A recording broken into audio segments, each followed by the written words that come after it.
What's going on, everybody? Welcome to the UFC 255 prediction show. I'm Dominic, as always, joined by one half of the Price Brothers, Dan, over here. We're going to talk about the main events of the UFC 255 card coming on this Saturday, November, I think it's the 21st, November 21st. It's going to be a good one. We're going to talk about the main events. I'll mention the pre-card, the prelims, and the undercard for real quick, and then we'll talk about the main events. Some of the most notable fights on there. Brandon Moreno is going to fight Brandon Royval.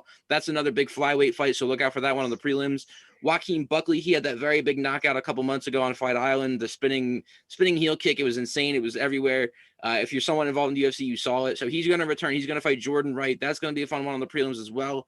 Valentina Shevchenko, her sister Antonina Shevchenko, is also fighting on the prelims against Ariane Lipski. Hope I'm saying that right. Brazilian. That should be another fun one. Two flyweight women going at it. The main card, Shogun Rua, one of the greatest to ever step inside of the UFC octagon. He goes up against Paul Craig. That should be a fun one to watch. Another women's flyweight fight going on. Caitlin Chookagian, she's going to fight Cynthia Calvillo. That should be another good one. That could be a potential title eliminator right there.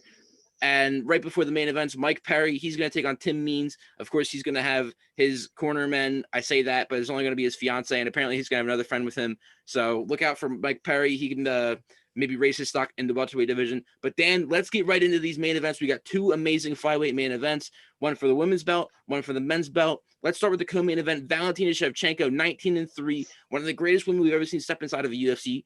She's going to fight Jennifer Maia, 18-6-1. Dan, let's get some thoughts on this one real quick. Yeah, I mean, you kind of said it right there. Shevchenko has been one of the best women fighters we've ever seen. She's really dominant. There's really no weakness in her game. She's good on her feet. She's good on the ground. And, Maia is a good fighter, but I'm not really sure what she could do that will be able to, put over her edge against such a great fighter. I mean, obviously with these great fighters, we always say that going into a fight, oh, they're dominant, they're gonna win, and then maybe an upset can happen. But with Shevchenko, like I said, in every facet of her game, it's the top of the division. So I don't really know a way where Maya can get it done, if I'm being honest here. Yeah, I'm gonna have to agree with you completely. I look back at this. I look at Shevchenko right now, and I think a couple years back when Ronda Rousey was peak women's UFC, she was dominating opponents every single time she fought, and then eventually she ran into Holly Holm and Amanda Nunes. But that's a different story. When Ronda Rousey was at her peak, she was without a doubt the greatest women fighter on the planet. And to me, right now, it's between her and Amanda Nunes. I think Valentina Shevchenko is right up there. I think she's top of the line. Even fighters in general, she's definitely up there. Obviously, I'm not going to sit here and say that she'd beat Alexander Volkanovski or something like that. That's not going to happen. But she's very talented, and her nickname's Bullet, and she throws punches like a bullet. They're so fast. They're lightning quick. She lands everything almost. She's got amazing kicks. And you say Maia, she's a good fighter. I don't think she's this is how I would say. There's the decent fighters of the women's flyweight division. There's the pretty good fighters. There's the amazing fighters, and then there's Valentina Shevchenko. She's all the way up there. No one's on her level. No one's on her level right now. No one's even close to it, in my opinion. If you're talking about women in general, then you got Amanda Nunes up there as well. But besides them two, there's no one else. So I look at this fight and I think, all right, first of all, Jennifer Maia really shouldn't even be here. This was Joanne Calderwood's spot. But she got a little anxious. She wanted to get into the fight game again because Valentina Shevchenko did take some extra time off in between fights. She's usually pretty active, but she did take time off due to an injury. So Maia stepped in against Calderwood. Calderwood loses that fight to Maia. And then Maia ends up getting the title shot. And then by the time Jessica and Josh had already moved up to 125, it was too late for her to get the title shot because that fight was already made. So I think there's no way that Shevchenko loses this fight, in my opinion. I've seen a lot of fights in my life. I've seen a lot of upsets. This is not going to be one of them, if I'm being honest right here.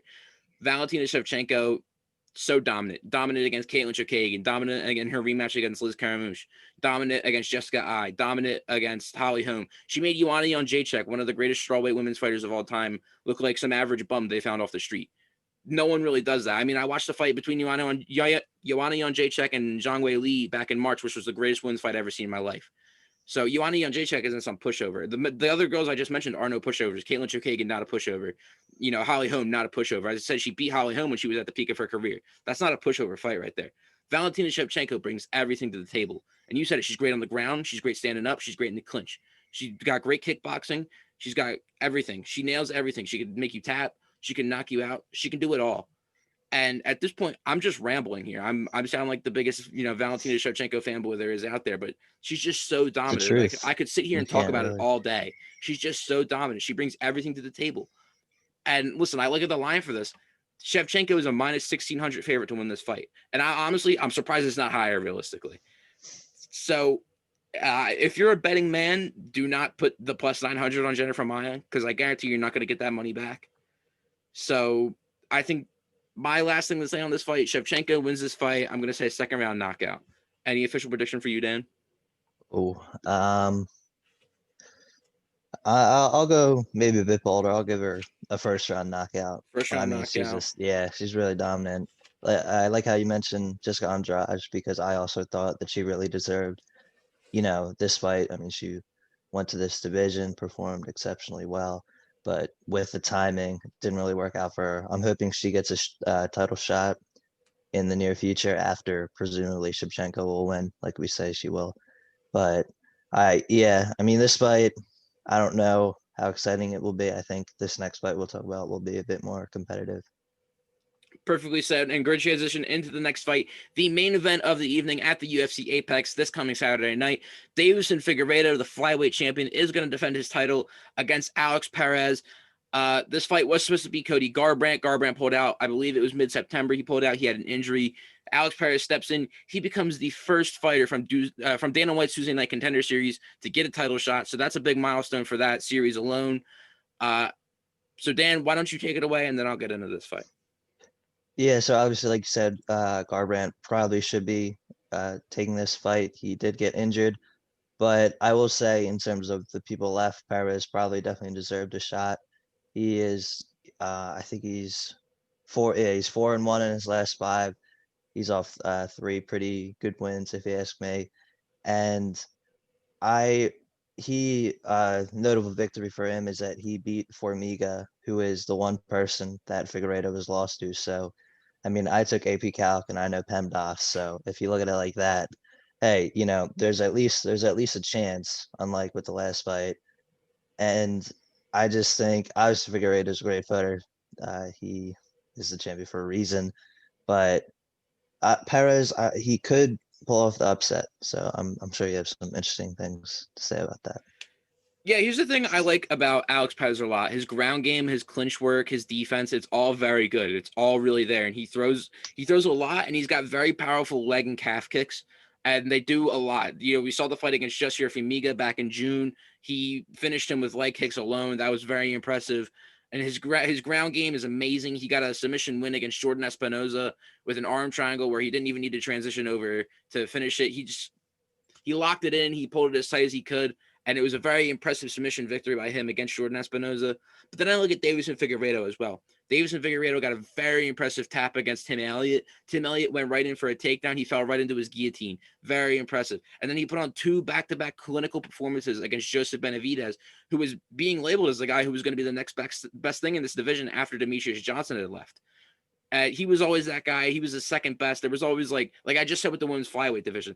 There's like the good, the great, the amazing, and then there was Shevchenko. When Demetrius Johnson was there, it was the good, the great, amazing. There was Joseph Benavidez, and then there was Demetrius Johnson. So Benavidez was always supposed to be that guy to fill in, but Deiveson Figueiredo said, no, I'm taking that. And Figueiredo, back-to-back performances against him, very impressive. He's very powerful. He throws so much for a guy who weighs 125 pounds. You'd think he's fighting a heavyweight with the type of power this guy has. And he's just as good on the ground as Alex Perez is, in my opinion. That's what's going to make it fun. And he's consistent to a game plan as well. In the second fight he had against Joseph Benavidez, he knocked him down very early. He went for a rear naked choke about 3 times in the span of a minute. He didn't get any of them. But then later on in the first round as well, he knocked him down again. And then he went for the rear naked choke and eventually got the submission win after Benavidez went unconscious. So a very impressive performance for for Figueiredo his last time out. And listen, they call this guy, I'm probably going to butcher this, they call this guy Deus de Guerra. That means God of War in Portuguese. That's pretty scary. And you're going to run into the God of War inside of an octagon. You're going to expect a war. But here's the thing. I think Alex Perez is ready for it. I think Alex Perez checks all the boxes to where, okay, he can match up with Figueiredo pretty nicely. I'm not going to say he's going to stand up with him and stand in front of his face and outbox him. I'm not going to say he's going to get on the ground, stand on top of him, and then out wrestle him and show better jiu-jitsu. I don't imagine that's going to happen. but I think Alex Perez does stand a much better chance to win this fight than Jennifer Maia does in the co-main event. So I think my official prediction for this will be Deiveson Figueiredo wins this fight by a split decision.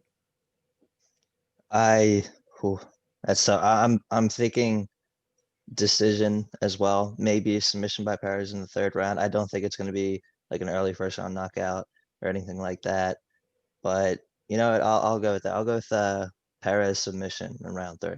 Perez submission round 3. Mhm. Listen, he's a plus 240 favorite. I would put money on it, honestly, because it could happen. I could see a Perez win tonight, on Saturday night. And it wouldn't surprise me, honestly. Listen, this is a good main event. This is a fun one. A lot of people are sleeping on this main event, especially because all the great main events we've already had. We had, Adesanya versus Costa back in September. We had Nurmagomedov versus Gaethje in October. And now we're like, oh, we're getting flyweight fights. And this would usually be the card that would headline MSG. So we look at the MSG cards. We had Nate versus Masvidal last year. We had Derek Lewis versus Daniel Cormier. Connor versus Eddie Alvarez, GSP versus Michael Bisping. So people look at this November card that's usually sitting in Madison Square Garden at this time of the year and thinking, oh, we're getting headlined by, flyweights. First of all, Valentina Shevchenko is one of the most talented fighters in the world right now. So you never want to miss her when she's on. And then this main event is going to be very fun. It's going to be great to watch. And you can take my word on that because these two fighters are going to put on a hell of a show. Because Deiveson Figueiredo, he can take a shot. And Alex Perez, he can give him. And the same applies vice versa. And if it goes on the ground, it's going to be even more exciting, in my opinion. I know a lot of people say, oh, they bring it to the ground, it gets boring. If this fight goes to the ground, it's going to be a fun one to watch. Figueiredo is going to look for submissions. Perez is also going to be looking for submissions. It's going to be fun when these guys, if they eventually get to the ground, should be great. If they stand up, it's going to be great as well. To see how Figueiredo responds to the leg kicks that Perez will come in with and how Perez will respond to the strong shots that Figueiredo is going to throw. So as I said, those fights, they all take place Saturday night, November 21st. You can catch them live on ESPN. The prelims start, I believe, around 7. The main card starts at 10 p.m. Eastern time. You can find that on ESPN Plus pay-per-view. I will be watching it. It'll be a fun fight. You can find me on Twitter talking about it all night, I imagine, at sports__Kingdom. Go follow us on there. Dan, any last words on the UFC 255 pay-per-view? Just, if you are able to watch it, I would watch it, especially that last fight that we just discussed between Figueiredo and Perez. And the co-main event too, even though I don't think it'll be too close of a fight, just to kind of bask in the glory of Shevchenko. Perfectly said. Like I said, we got a lot of great fights going on this card. Caitlin Chookagian makes her return against Cynthia Calvillo. We're going to see Mike Perry again. Shogun Hu is going to show up against Paul Craig. We'll see the other Shevchenko sister, Antonina.